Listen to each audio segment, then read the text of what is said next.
Sizga ham mana shunday qo'rquvdan diabet bo'lib qolgan tanishingiz bormi? Unday bo'lsa, uning fikrini to'g'rilash vaqti keldi. Sababi qandli diabetning 20 dan ortiq turi mavjud bo'ladigan bo'lsa, uning hech birining patogenezida, sababida, negizida qo'rquv yotmaydi. Ya'ni siz bugun qo'rquv bilan avtohalokatga uchradingiz yoki bir yong'inda, o'limda biror joyda qatnashdingiz, lekin sizda ertagayoq diabet paydo bo'lmaydi. Sababi hech bir diabetning negizi bu qo'rquvga bog'liq emas.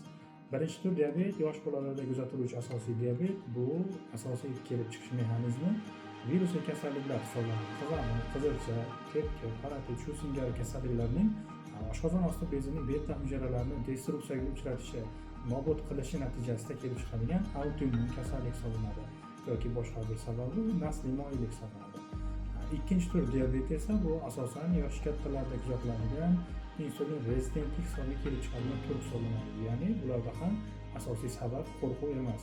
Qo'rquv hisobiga sizda kortizol miqdori ortishi, diabetga moyillik ko'tarilishi mumkin, lekin siz bugun kuchli qo'rquv sababli ertaga diabetga aylanib qolmaysiz.